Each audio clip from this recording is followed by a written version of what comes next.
سبيل الدموع سبيل مريح تنهدى يا صاحي كي Baik, kita tutup teman-teman sekalian dengan beberapa kejadian antara perang Badar dan perang Uhud. Itu tadi akhir hidupnya Fir'aun yang Madinah adalah Abu Jahal.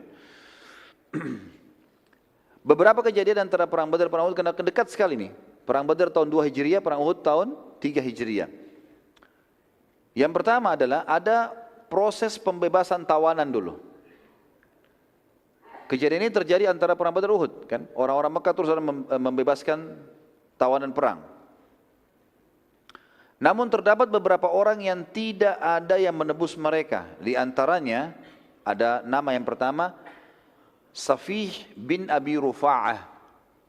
Ia berkata pada Nabi SAW, aku memiliki harta, maksudnya di Mekah, dan tidak ada kerabatku yang datang membebaskanku, maka izinkan aku kembali ke Mekah, lalu aku akan membayar kalian. Maka Nabi SAW mengatakan, baiklah, pergi, silakan. Mau dia bohong enggak itu bukan urusan kita. Tapi dia mohon, Nabi SAW toleransi, silakan pulang. Yang kedua, Abu Azzah atau Amr bin Abdillah. Orang ini memiliki banyak anak perempuan dan ia memiliki dan tidak memiliki harta. Maka Nabi SAW membebaskannya tetapi dengan janji darinya kalau dia tidak akan pernah memerangi Nabi SAW juga muslimin. Nabi tahu orang ini ya hartanya tidak ada, tidak mungkin ada yang tebus dan semua di Mekah kerabatnya cuma anak perempuannya. Istrinya pun sudah meninggal. Anaknya kalau nggak salah ada 7 atau 8 semuanya perempuan. Maka Nabi SAW kena tahu bebaskan dia.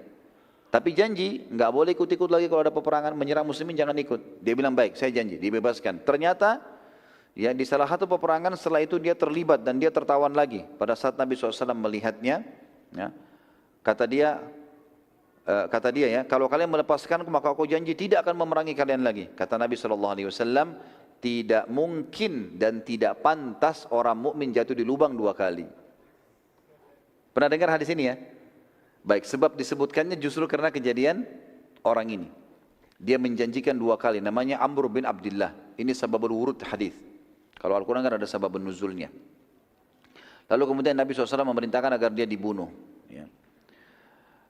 Kemudian ada juga anaknya Abu Sufyan yang ditebus dengan tawanan seorang muslim yang ditawan oleh Abu Sufyan pada saat tadi umroh. Tapi ini tidak disebutkan oleh buku-buku sejarah siapa yang ditawan ini. Karena anak Abu Sufyan cukup banyak. Tapi akhirnya dibebaskan ke Mekah. Ini kejadian pertama antara perang Badar dan perang Uhud. Sekarang kita masuk kejadian kedua ada Ghazwat Bani Sulaim dan Ghazwat Suwaik. Ghazwah, saya pernah jelaskan teman-teman, kalau peperangan dihadiri oleh Nabi SAW dikatakan Ghazwah namanya. Peperangan dihadiri Nabi SAW namanya Ghazwah. Kalau peperangan tidak dihadiri Nabi SAW namanya Ma'rakah dalam bahasa Arab. Ya. Kalau pasukan kecil untuk menyerang, mengintai, menakut-nakuti musuh namanya Sariyah. Ya. Waktu itu Abu Sufyan bersumpah setelah kekalahan musyrikin Mekah di Badar bahwa ia tidak akan mandi janabah sampai ia memerangi muslimin. Maksudnya adalah dia mau gauli istrinya, habis itu dia tidak mau mandi janabah sampai dia nyerang muslimin baru dia kembali lagi nanti dia mandi setelah itu. Seperti itulah sumpah dia pada saat itu.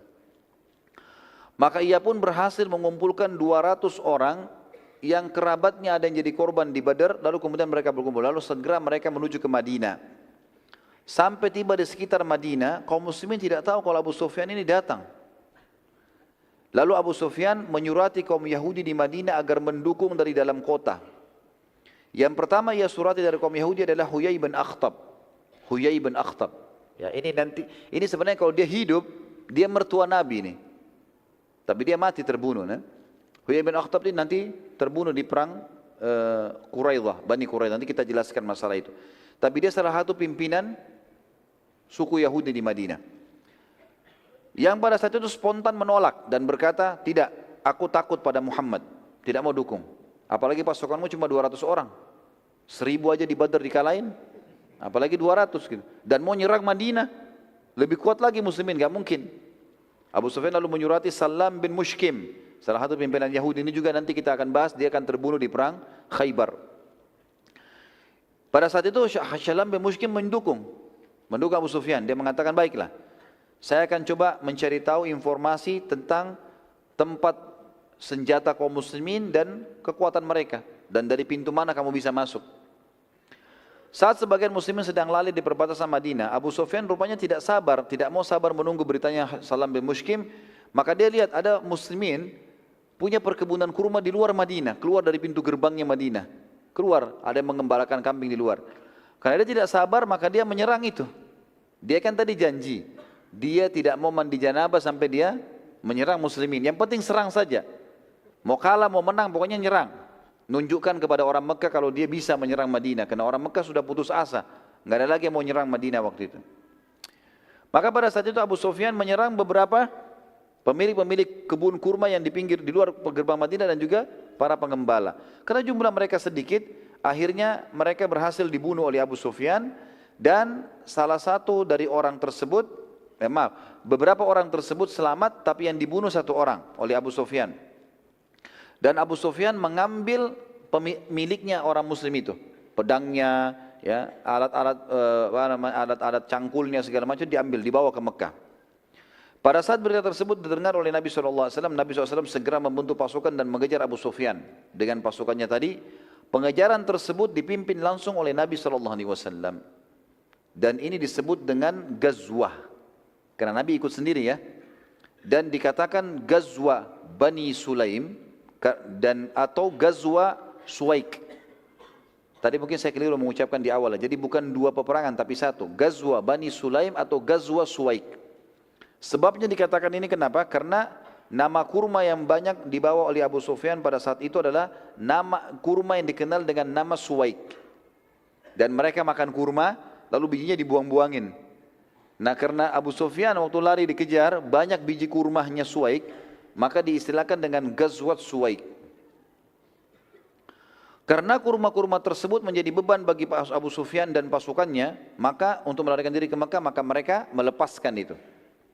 Mereka hanya melepas banyak berkeranjang-keranjang dengan unta-untanya dilepas pinggir jalan sehingga muslimin menjadikannya sebagai ghanimah. Dan akhirnya Abu Sufyan berhasil lolos ke Mekah dan Nabi SAW kembali ke Madinah karena sudah jauh jaraknya. Di antara kejadian besar yang terjadi adalah antara Badr dan Uhud adalah pernikahan Ali bin Abi Thalib radhiyallahu anhu dengan Fatimah radhiyallahu anha. Di saat itu terjadi pernikahan di akhir tahun 2 Hijriyah. Juga yang terjadi hal yang besar berhubungan dengan rumah tangga Nabi SAW adalah meninggalnya istri Uthman bin Affan, Ruqayyah radhiyallahu anha. Pada saat itu meninggal. Dan kita sudah pernah jelaskan pada awal peperangan Badr kenapa alasannya Uthman tidak ikut perang Badr. Dan waktu pulang Nabi SAW mengatakan Uthman termasuk orang yang mendapatkan pahala Badr dan juga mendapatkan ghanimah Badr. Karena dia tadinya sudah bersiapkan untuk perang, dia juga sempat biayai perang Badr. Ya, dia sempat biayai pasukan yang Nabi kirim tadi untuk menyerang kafilahnya Abu Sufyan. Tapi karena istrinya sakit, maka Nabi bilang kau harus jaga Ruqayyah. Jadi dia bukan cuma sekedar jaga istrinya, tapi memang menjalankan perintah Nabi SAW dan Ruqayyah meninggal pada saat itu. Itu kejadian keempat. Kejadian kelima, terjadinya Ghazwat Ghatafan. Dan Ghatafan adalah satu suku yang besar di pinggiran Jazirah Arab yang pada saat itu memang mereka bersiap-siap menyerang Madinah. Maka Nabi SAW menyerang mereka lebih dahulu, tepatnya terjadi di awal tahun 3 Hijriyah. Jadi ini rentetan ini semua sampai terjadi perang Badr ya. Jadi kejadian-kejadian yang terjadi. Badr terjadi di Ramadan tahun 2 Hijriyah. Perang Bani Sulaim atau Suwaik tadi terjadi di Syawal. Jadi beberapa hari saja, bulan depannya setelah perang Badr terjadi ini. Zulqa'dah sampai Muharram tidak ada peperangan dan bulan Safar pada saat itu di tahun 3 Hijriah Nabi SAW menyerang Ghatafan. Suku Ghatafan suku yang besar. Mereka punya personel perang 10.000 orang. Nanti akan kita bahas panjang lebar di perang Khaybar bagaimana mereka mendukung Yahudi. Ghatafan saat mendengar penyerangan Nabi SAW, mereka melarikan diri ke gunung karena belum siap untuk berperang dan masih takut dengan Nabi SAW setelah mendengar kalau Quraisy dengan 1.000 orang dikalahkan oleh Nabi SAW. Nabi SAW lalu berkemah di dekat mata air yang dikenal dengan Dhi Amr.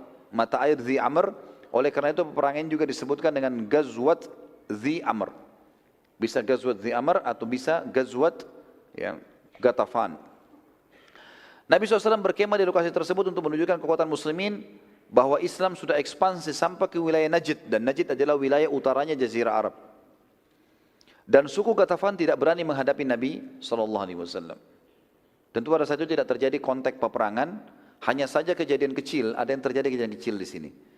Waktu Nabi SAW sering kali kalau lagi musuh tidak ada atau nunggu musuh, beliau sering menyendiri. Nabi SAW suka menyendiri, baik di kemahnya, di bawah pohon, dan beliau tidak suka kalau ada yang jaga. Nabi SAW tidak suka dijaga, gitu kan?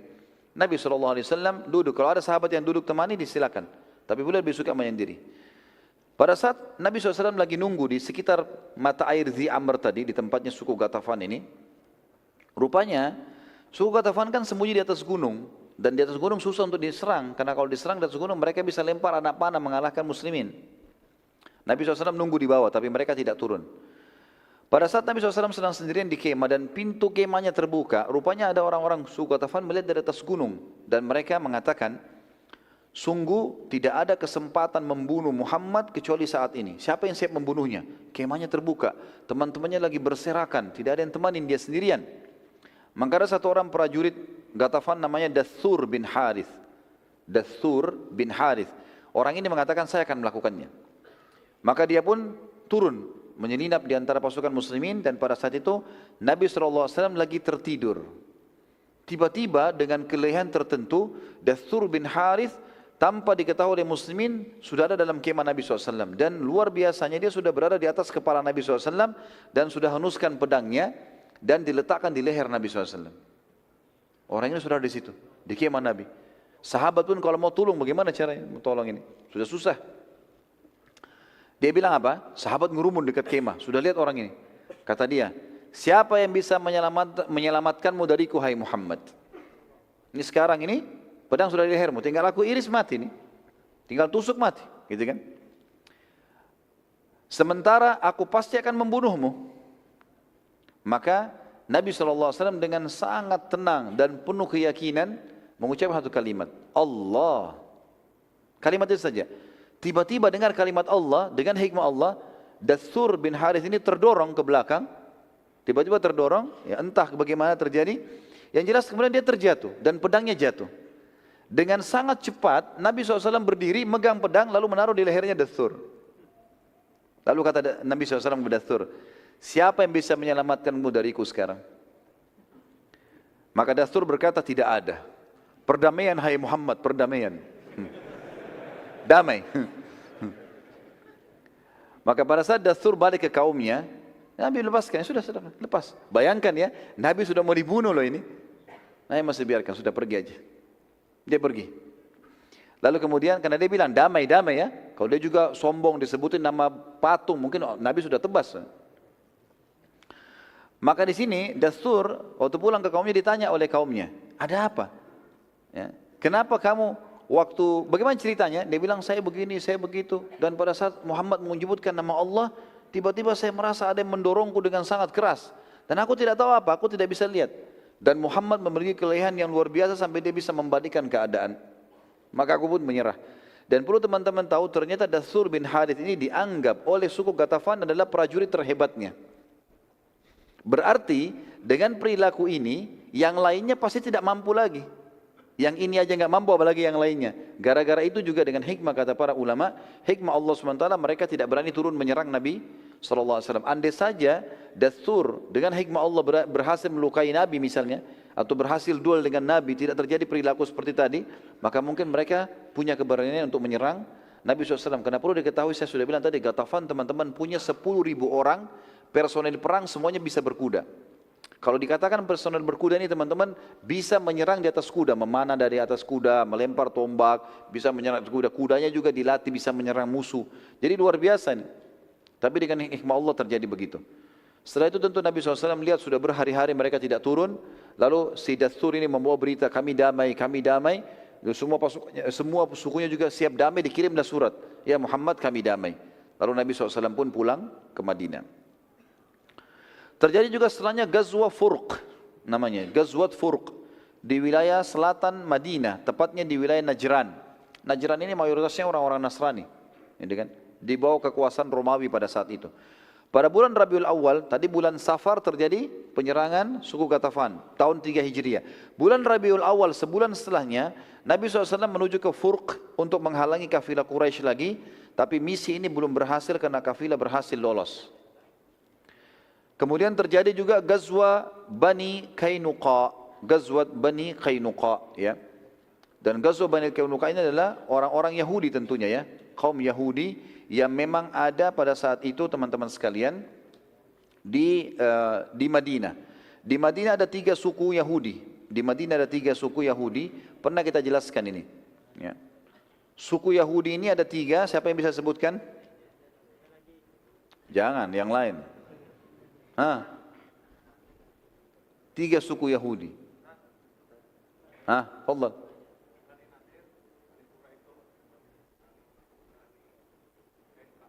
Taib, ahsant.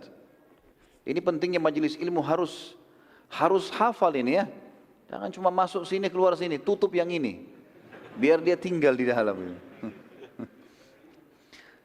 Jadi 3 suku Yahudi, Qainuqa, Nadhir dan Quraidah. Sering kita ulang ini. Dan ini perlu diketahui teman-teman karena mereka yang hidup sezaman dengan Nabi SAW.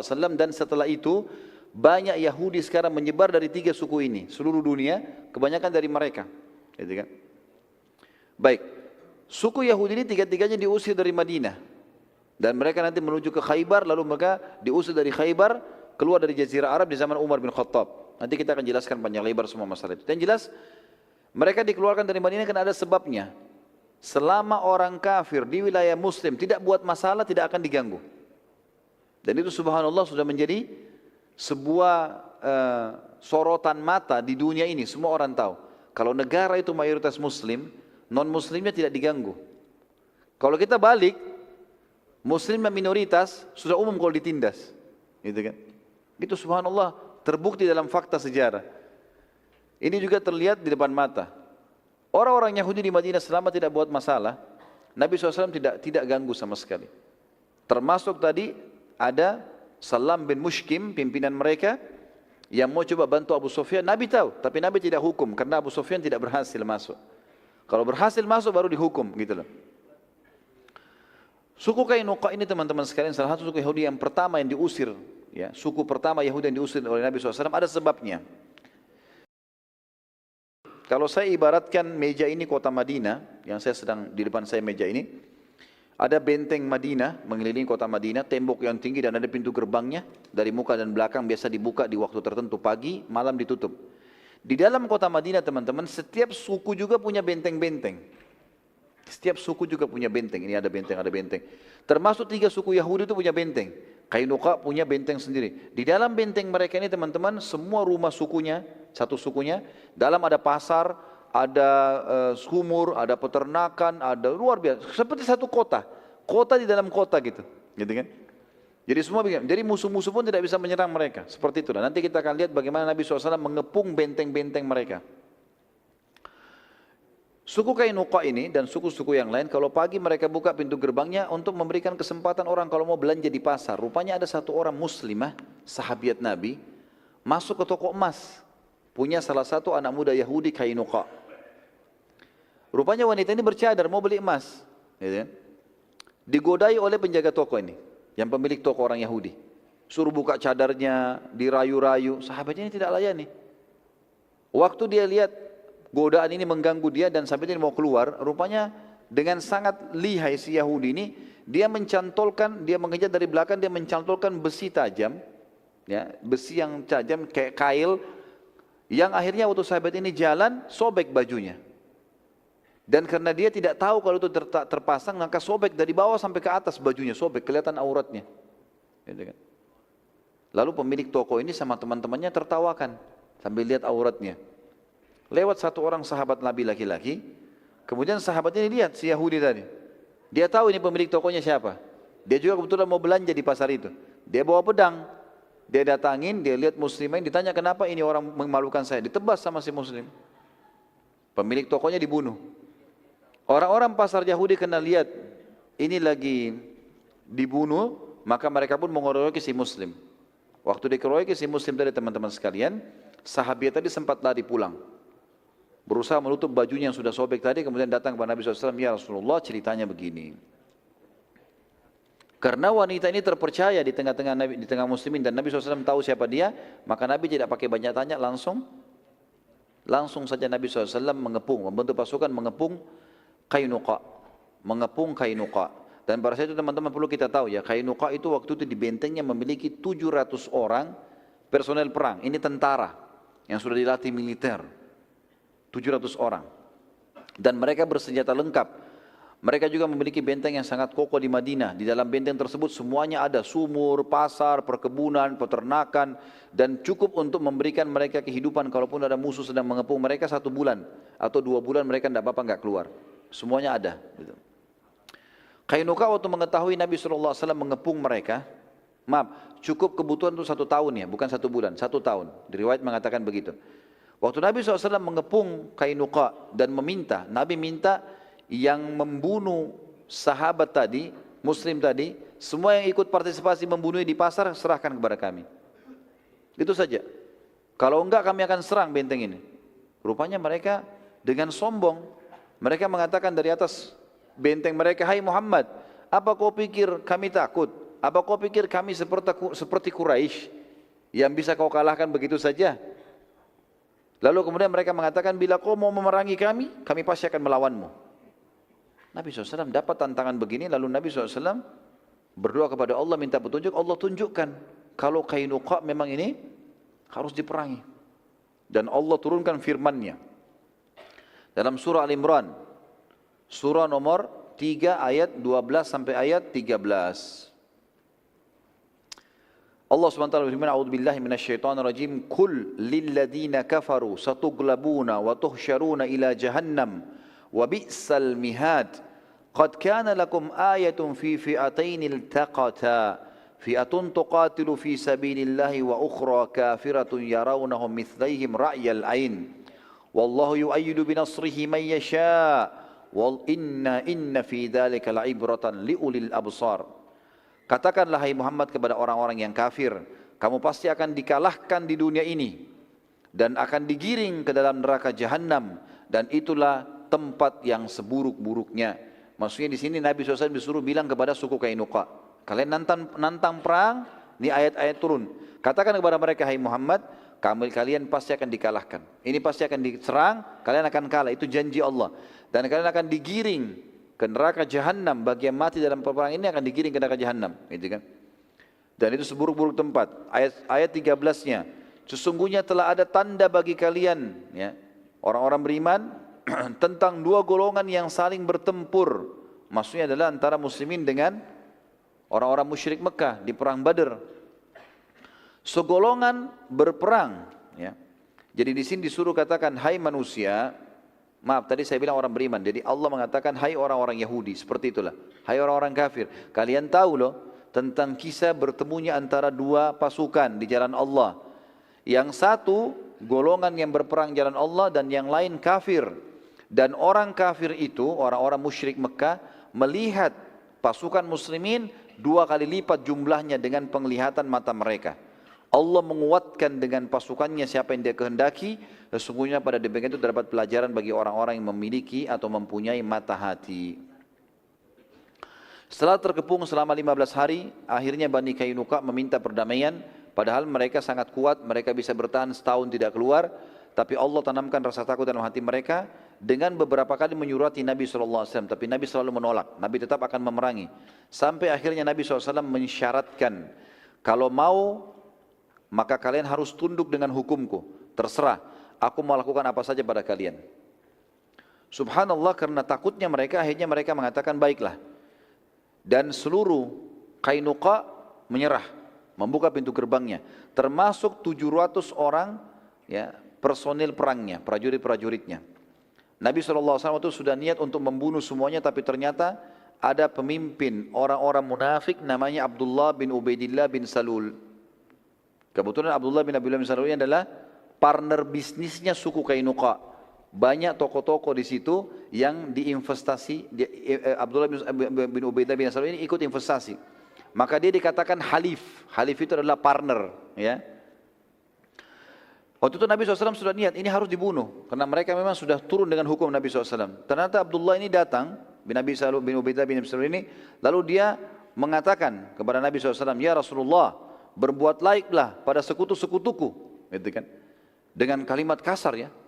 Nabi SAW membalikan wajah darinya. Abdullah terus mendatangi Nabi SAW dan terus memohon sambil mengatakan, wahai Rasulullah, berbuat laiklah pada sekutu-sekutuku. Ya. Apakah engkau akan membunuh 700 orang sekaligus dalam satu hari? Lalu bagaimana kesepakatan antara aku dengan mereka? Nabi SAW terus saja mengatakan, menjauhlah dariku. Menjauhlah dariku. Dan ini teman-teman sekalian lihat, perilaku Nabi SAW beda dengan orang kafir harbi, beda perilaku Nabi ini dengan tegas kalau orang kafir harbi, beda dengan orang kafir zimmi yang di bawah naungan pemerintah Islam yang tidak boleh diganggu, beda dengan orang munafik. Banyak orang salah faham ini. Begitu dia tahu munafik, misalnya pura-pura Islam, atau misalnya dia membenci Islam, walaupun namanya Islam, tiba-tiba saja mau dibunuh. Ingat, perilaku Nabi munafik gak dibunuh loh. Munafik gak dibunuh. Tapi Nabi sebutkan ciri-ciri mereka. Dan mereka boleh tidak diajak teman, boleh tidak dikasih pekerjaan, ya kan? Boleh diboikot, tetapi mereka tidak boleh dibunuh. Berapa kali Umar bin Khattab mau nebas lehernya Abdullah bin Abi Salul, Nabi larang. Dan apa kata Nabi SAW? Statement yang sangat jelas, jangan hai Umar, jangan sampai orang mengatakan Muhammad membunuh temannya. Maksudnya, mereka masih ngaku Muslim. Jangan sampai orang bilang, oh Muslim bunuh Muslim tuh. Seperti itulah. Jadi ini ada perilaku yang penting teman-teman sekalian ya. Dan jangan sampai ada seorang Muslim lagi jalan dengan orang yang mungkin divonis sebagai seorang munafik, gitu kan? Karena ciri-cirinya, kebetulan ketemu lalu kemudian kita menganggap, oh berarti orang ini juga munafik. Tidak boleh teman-teman. Bagaimana orang-orang yang suka vonis begini kalau dia lihat waktu Abdullah bin Ubaidah misalnya datang ke Nabi SAW dan ngomong.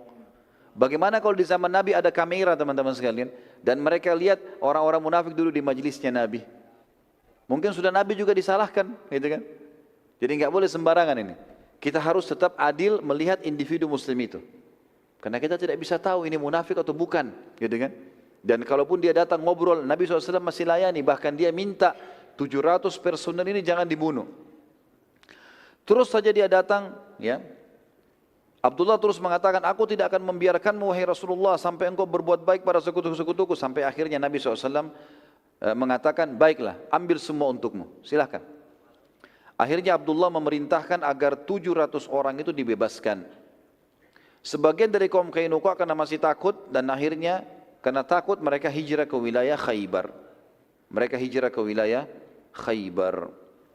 Terakhir teman-teman sebagai penutup adalah Sariyah Zaid bin Harithah. Ini semua kejadian sebelum perang Uhud. Insya Allah nanti malam kita akan bahas awal peperangan Uhud itu sendiri. Sariyah Zaid bin Harithah ke Al-Quradah, daerah Al-Quradah, masuk wilayah Najd antara Rabzah dan Ghamrah di tepi Zatul Irq. Ya, dikenal juga dengan perang Zatul Irq. Sariyah saya sudah bilang teman-teman definisinya adalah 3 orang ke atas, 3 sampai 100 ya. Di atas 100 sudah dinamakan pasukan. Kurang dari 100, 3 sampai 100 dikatakan Sariyah. Pada saat itu Allah Azza wa Jalla menakdirkan terjadi pertemuan antara seorang sahabat yang bernama Sulaik. Pernah bersahabat dengan salah satu dari kafir Quraisy yang bernama Naim bin Mas'ud. Naim bin Mas'ud. Suatu hari pada saat sedang mabuk bersama, lalu Naim dalam keadaan mabuk tidak sadar menceritakan info tentang kafilahnya Abu Sufyan, kafilahnya Quraisy. Jadi Sulaik ini Muslim. Dia bersahabat sama Naim bin Mas'ud. Satu waktu bertemu, kafir sama Muslim bertemu, teman sama teman di satu tempat. Rupanya si Naim ini lagi mabuk. Lalu dia ceritakan bahwasanya ada kafilah Quraisy mau keluar. Dia sudah tidak sadar ini Muslim depannya atau bukan. Tapi ini dianggap temannya. Maka spontan waktu itu, dengan sangat detail diceritakan, Sulaik mengumpulkan seluruh info tentang kafilah tersebut dari Naim, lalu segera melaporkan kepada Nabi SAW. Ya. Pada saat itu teman-teman sekalian,